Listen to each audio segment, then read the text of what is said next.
Welcome to Dead Man Talking. Tonight's show is a compilation of short, scary, spine-tingling stories that I hope you all can sink your teeth into. As ever, please do let us know down below in the comments what you thought. Please do like and share and help build the channel and our community further and help us smash our way through that 25,000 subscriber mark by Christmas. Of course, don't forget to hashtag TeamFEAR and be safe, not sorry. If you have a story you'd like to share on the show, whether it be a true or fictional piece, I'd love to have that.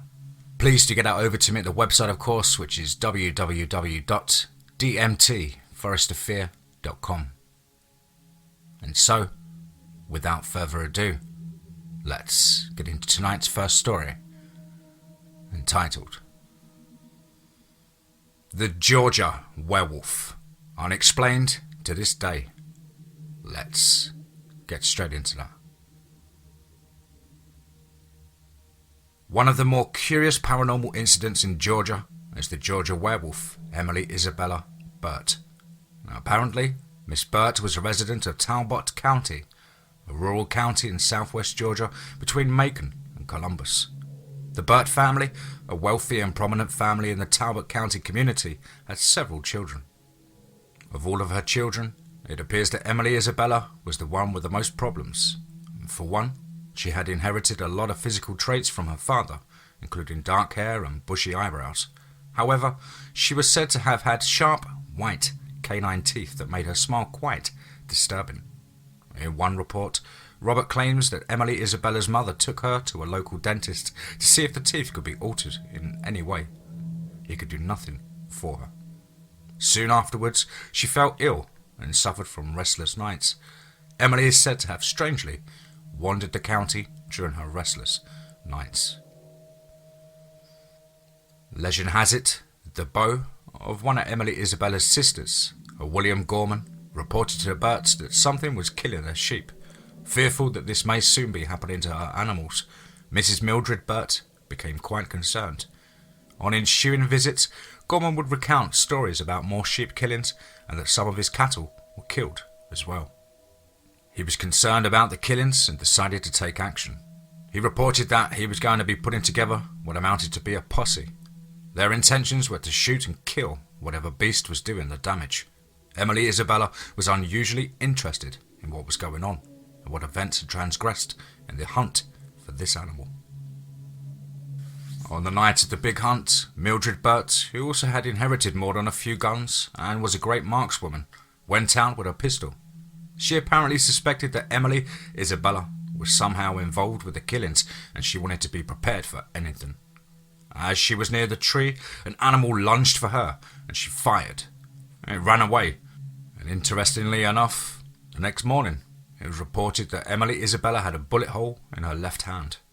After being taken to a local physician, her mother decided to send her to Paris to be treated by a doctor who specialized in lycanthropy, a disorder that made its victims think they were werewolves. While she was in Paris, the attacks stopped, and once she returned, supposedly cured, the attacks fell to a minimum. Emily died in 1911 and is buried in a small cemetery out in the wilderness of Georgia. To this day, a number of paranormal incidents are reported in the area, with the grave itself generally believed to be haunted by the ghost of a werewolf. People report a strange stillness or sense of unease around the cemetery, and the grave itself is strangely well kept, even though the cemetery itself is overgrown and forgotten. Others have reported that when small tokens, chips of stone, etc., are taken from the cemetery, bad things happen to those people not long afterward. There are some people who note that even just talking poorly of Emily or her family caused the same problems to happen, as if the werewolf does not want others to speak ill of her. Something killed my father in the Algerian desert.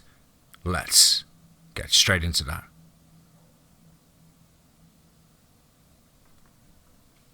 I'm sorry, Dad, for not keeping this between you and me. I'm sorry for not becoming the man you wanted me to become, for not choosing to have a family or a prosperous life. Please understand that, even though, after all of these years, I still have nightmares of the thing that took you away. But don't worry, I'll avenge you soon enough. Reader, my father was an honourable man. He always looked and cared for our family. Ever since I can remember, Dad has always been my role model. But he insisted that he did not want me to follow in his steps. In a serious tone, he would tell me that choosing the life he had was just an early ticket to the grave. But I never took it seriously. Never really listened. He was an army veteran, but oddly enough continued to serve the government after he got recommended from someone higher up in the rank system. He would go out for a couple of days and then come back with enough money to support our tiny family for a month or so. His job was a secret. I never spoke of his job to any of my classmates or friends. So what makes me write this? Why break my silence that I had for so long? I'm using this to bleed out all of the pain and weight that has been in my heart ever since 1998. I desperately wanted to talk to someone all this time, but I believe they would regard me as crazy. I guess I'm writing this because deep down I feel anything could happen in the next few days. Actually, I'd rather people to know what is out there rather than taking this information with me to my grave. But I digress. You need to understand that my dad's job was dangerous, at the time very risky. His job consisted of extracting valuable objects that government contractors wanted for unknown reasons. But it didn't matter. Dad always returned safely from each job he had. Mum, however, eventually got fed up with his travels. New scars would appear on his body every mission, among other extracurricular adventures my father would go on. One day my mum left without saying goodbye and never returned. Father was never the same after Mum left. He would more frequently travel for longer days, and we would be moving from state to state as I spent most of the days of the week in the barracks or other military installations.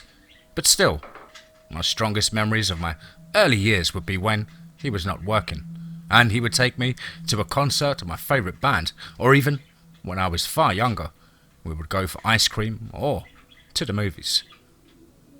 Goddamn, I'm a 34-year-old man and I'm still crying while I write this. My father was unbeatable, the strongest, or so I thought back then. On March the 3rd, 1998, he was deployed to some place in the Algerian desert.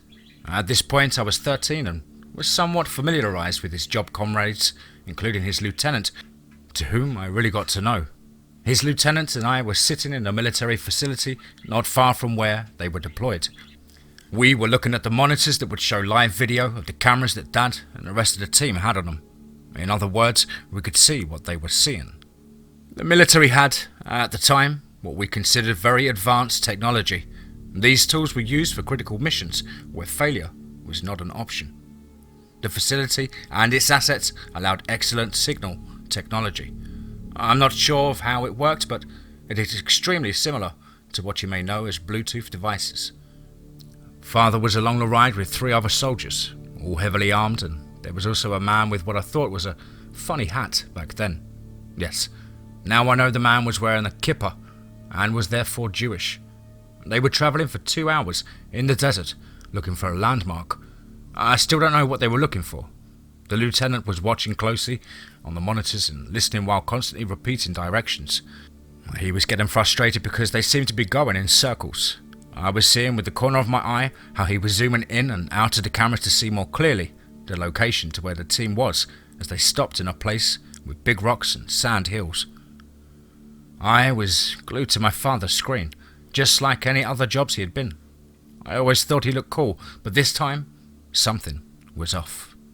And for the first time, I saw my father looking around uneasy.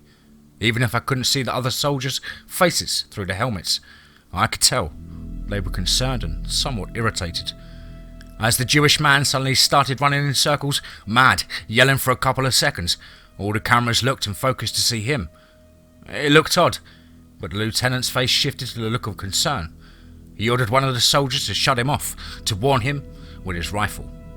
I looked at the soldier's camera as he pointed his weapon towards the man, while another soldier tried to tackle him down. The lieutenant got irritated, having lost his temper as he realised something severe and yelled strict orders into the microphone. "Ryan, that is a chant. Take him out now. That's an order." It took 2 seconds before the Jewish man went down as bullets pierced his body. As he hit the floor, the cameras began shaking and the soldiers fell to their knees. At this point, I connected the other headphones to one of the monitors so I could hear what was happening. I remember this day very clearly.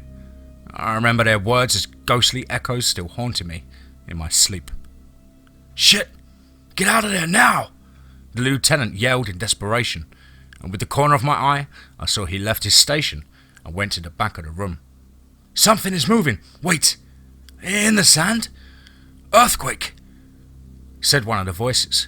The sound of the microphone was becoming more static. It was probably the sand hitting the sensitive microphone, since there was somewhat of a sandstorm and was getting denser by the second. "Falcon, I can't see shit. Can you see anything?" My dad's scream was very blurry because of the sandstorm, but I could still see his hands on the sand, trying to get up. "Lieutenant, something is moving." The voice was interrupted by a thunderous sound as one of the monitors lost signal. I could describe the sound as a heavy boulder hitting the floor. It was extremely loud. My father was looking at where the one soldier once was, and now it was only what I could barely distinguish as a giant rock. As my father raised his head and the sand was beginning to clear off the camera lens, I could see a bunch of rocks on top of each other, and they were rotating very slowly. I was trying to see what was happening, but I was still recovering from the loud sound that hurt my ears. One soldier started saying something, but we were losing signal and having problems hearing audio. The soldier started shooting at the unknown moving rocks. His camera was focused, and what I thought was rocks on top of each other now formed what I clearly saw as a big rock shape, as a fist retrieving itself as the shots were damaging its fingers.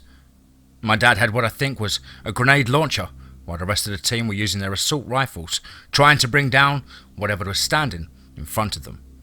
As the first shaped rock was being lifted upwards, you could see flesh and blood dropping from the rock. What once was a highly trained soldier was now nothing but flesh mixed with sand and stones. I looked back to my father's camera. I was now seeing a giant rock-shaped man. It was not colossal, but it was certainly around 26 feet. The rock's figures swung towards the direction of the two soldiers, and one monitor camera went out a signal. This happened way too fast, but at the same time, it felt like forever, as it was engraved in my mind. "George, get out of here!" I could hear the last soldier shouting at my dad. I was crying, nervous, yelling, "Father! Father!" in my desperation, thinking that maybe he could hear me. The lieutenant was in a madness in the background, screaming, requesting for backup and shouting coordinates and a bunch of nonsense. It doesn't matter. My father always comes back. Always is victorious. We will. As I was thinking of every single moment that I spent with both my mum and my dad, every laugh, every smile, everything was flashing in front of me while my father and the other soldier looked at the gigantic creature in the desert one last time. The sandstorm was getting denser. The loud noises of the rocks moving were louder than my father's screams. The lenses were obscured by the sand. I only heard screams, crying, bones crunching, and desperation, madness, and voice cracking. Hell, and what I felt lasted for eternity. As I heard the life being taken away from both my father and the other soldier, the heavy static of the microphone, both cameras were crushed, and the signal was eventually lost. I felt hope and part of my spirit leaving my body. Numbness filled my muscles as I collapsed in shock. I passed out. I woke up after 2 days, and needless to say, I wanted it all to just be a bad dream.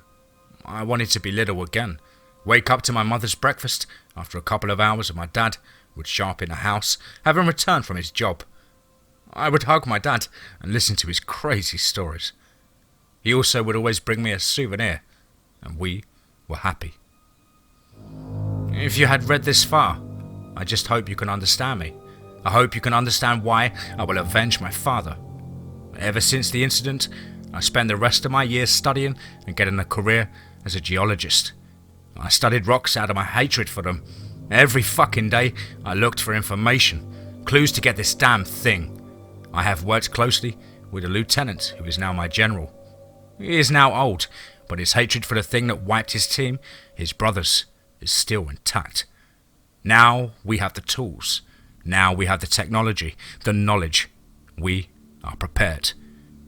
We have better trained officials, better equipment, and we are conducting Operation Devil's Trap. We're going to trap that thing, now that we know they refer to such abominations as Gollum. It wasn't easy to get the information we know now, but every second spent preparing for this day has been of worth. Don't expect me to answer questions. I already said enough. The operation is within the next 2 days. I will be part of the team. I will not share any details of our mission, but I promise you, reader, that we will not fail. I will avenge my father, no matter what.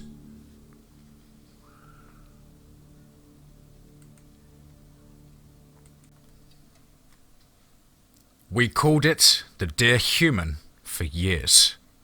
Let's get straight into that. Okay, this only happened about 10 minutes ago, but it's so shocking to me, I figured I'd post about it. I swear, I'm not making this up. The original story happened about 4 years ago, when I was 18. It was late November, and here in northern PA that means it gets cold. I live in the suburbs, and year-round we see foxes, deer, rabbits, etc. So seeing a deer run across the road is not out of the ordinary. It's dead quiet all of the time here, and I always say if you don't know any better, you'd think no one lived here at all. Around 11:30 PM, my best friend and I decided to roll up a blunt and drive around the neighbourhood while smoking it. Stupid, I know. We're doing this as we usually do, listening to music, talking, the usual. We live in the same neighbourhood, but it's sort of split in two, and we had gotten to my part of the neighbourhood. Suddenly, I hear my best friend screaming bloody murder. I look up just in time to see it. I was horrified. The animal that freaked my best friend out so bad looked like nothing I had ever seen before. It was skinny, with a bony, awkward-looking body and spindly legs. It had small antler-like things, as a deer would, but it was most certainly not a deer. The creature had a nose like a deer, with big dark-looking eyes that seemed almost surprised to be greeted by the brightness of our headlights. The face was not entirely deer-like and seemed to have a distinct, uncanny valley sort of humanness to it. The worst part? It was standing weird. And by weird, I mean that its back was sort of arched, like a scared cat, as though it was meant to be on all fours. The way it was moving was unnatural and clumsy, as if at any second it could stand up and run on 2 legs like a person would. Upon seeing this horrible amalgamation of what appeared to be a deer-human hybrid from hell, I began screaming right alongside my best friend. She immediately hit the gas and sped a short way back to our house. We didn't know what to think and sat for a long while in the car, both of us too scared to get out. We nicknamed it the Dear Human, and despite our many efforts to come up with a logical explanation, we couldn't think of a single thing, and the mystery of the Dear Human remained. I eventually got out of her car, speeding back to my house and praying I wouldn't see it again. I asked my parents about it, and the only explanation they could come up with was that it was some sort of animal with a mutation or birth defect. If I live to be 100, I'll never forget it. Fast forward to 10 minutes ago. I was watching YouTube videos, as I normally do, and I came across one entitled something along the lines of Scary Skinwalker Stories. Curious, I clicked on it as I love scary and creepy stories, but soon realised that I had no idea what a skinwalker was. To clarify, I googled it. I was immediately taken back by what I read, as the description, as well as the artist's renditions of skinwalkers, was nearly identical to what I saw that day in the car with my best friend. Was it really just a mutated animal? Did me and my best friend see something that wasn't there? There are people that swear skinwalkers are real and that they've seen them. Did I see a skinwalker that night? Now I'm convinced.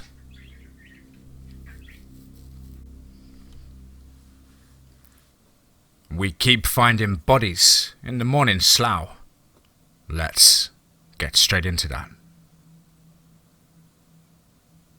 Mornin Slough is a swamp. The internet will call it a lake, but it's a swamp. Tourists come out here thinking they've found a hidden lake on a map and are always disappointed. I'd be rich if I had $1 for every time one of them came into my store asking me for directions to the lake. I'd tell them that I hope they brought their bug spray and some waders. My wife is nicer than I am though, and will tell them how to get to Lake Blaine, the usual tourist destination, if not the park. She used to own a little roadside pottery business before the county told her to get out. Something about expanding the 206. She sells her stuff up at the Grey Grange now. I don't much care for those people, but what can you do? Forest Service found the first body a couple of years ago. They thought they could keep it on the lowdown, but Kit Owens was too wrapped up in social media to be able to keep a secret. He had pictures on the Facebook before they even filed the paperwork about finding it, and even though he had took it down when they told him to, he got fired pretty quick. We all saw the pictures, and they were circulated around the rest of the internet, though everyone called it a hoax. It was the body of a man wearing a blue shirt and red shorts, a wide smile on his face like he'd been halfway through a casual chuckle. His arm was outstretched like he'd been holding something. It was downright eerie, like he'd just been plucked out of whatever he was doing. The body was perfectly preserved, but no one recognized him. He wasn't local, as far as we could tell. He had no wallet, no identification, only a single raffle ticket in his pocket. Sheriff Pritchard dug through missing persons records but came up empty. Mr. Doe was made cozy in a private fridge in the county morgue until someone could locate him through DNA or dental records.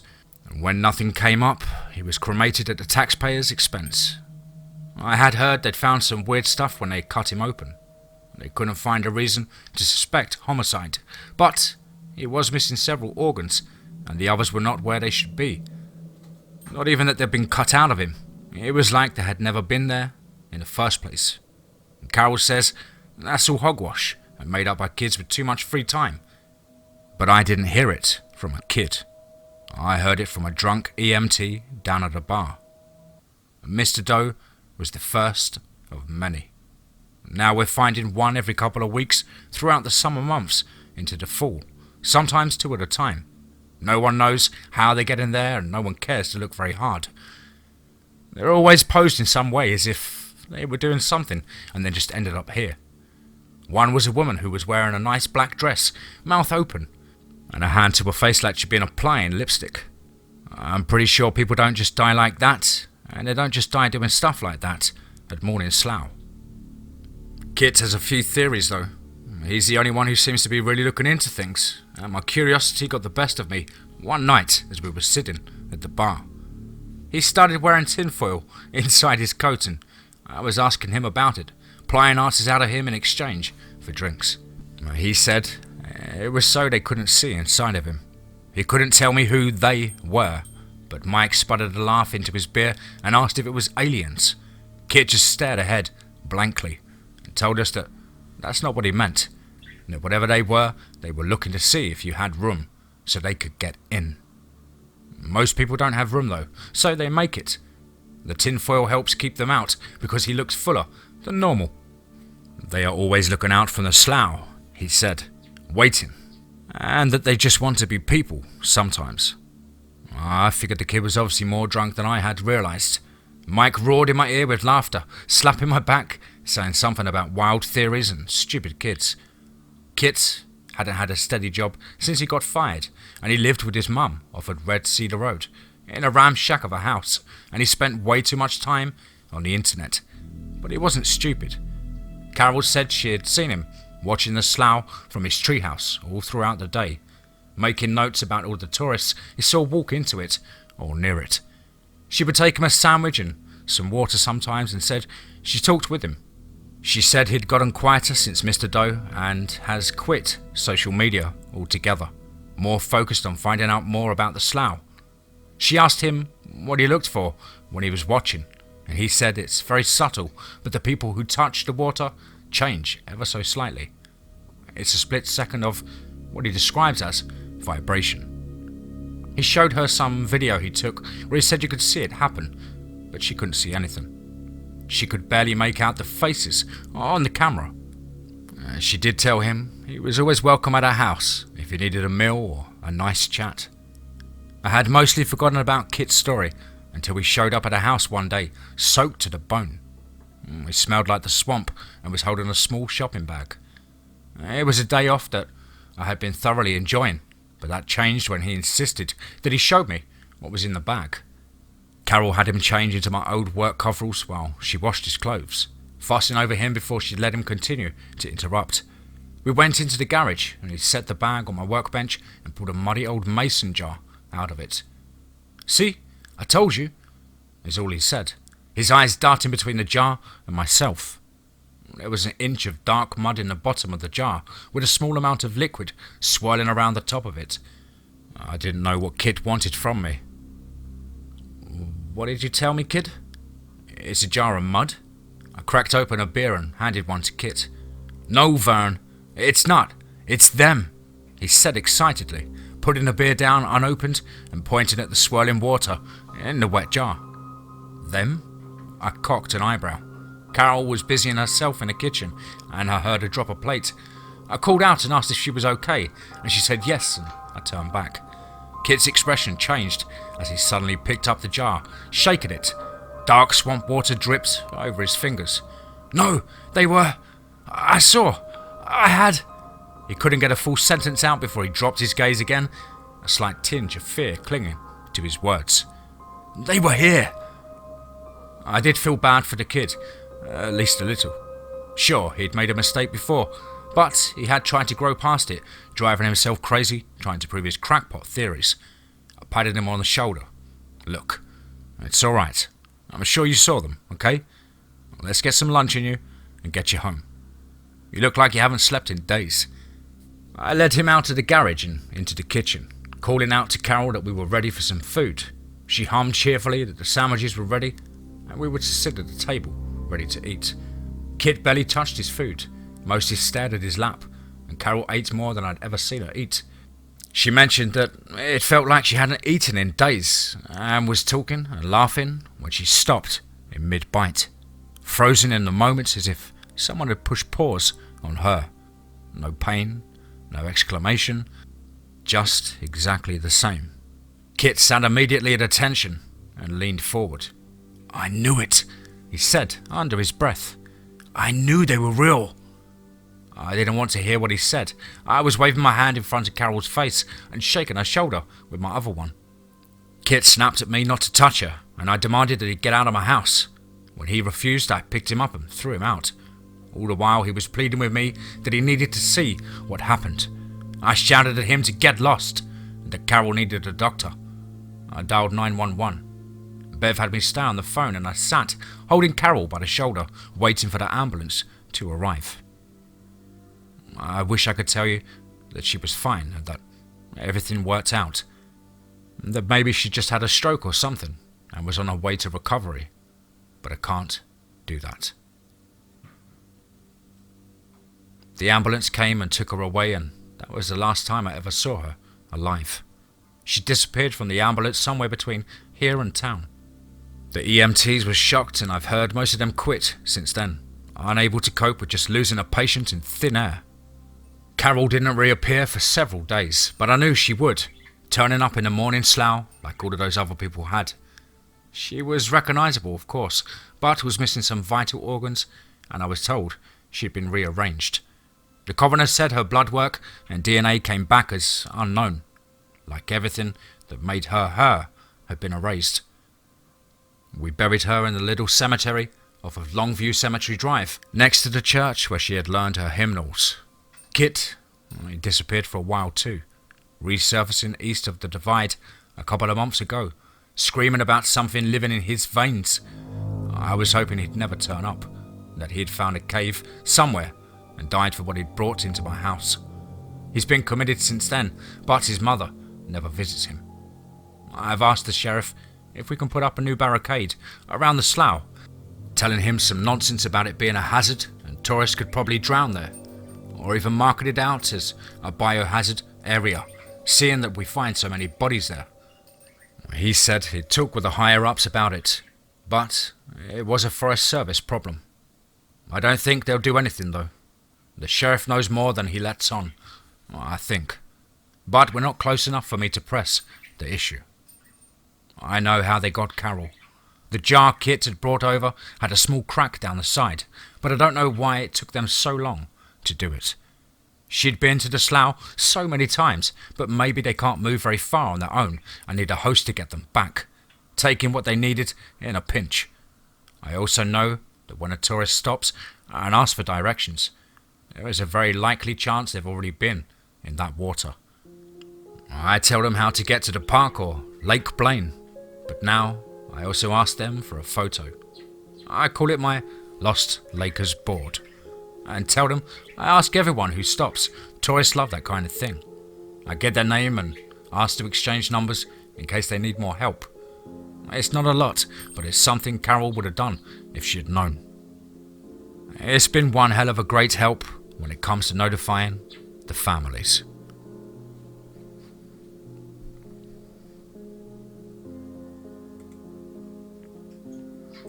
Wow. Awesome short, but spine-tingling, scary stories there. As ever, guys, please do let us know down below in the comments what you thought. Please do like and share. It really does help build the channel and our community further. And of course, don't forget to hashtag TeamFEAR.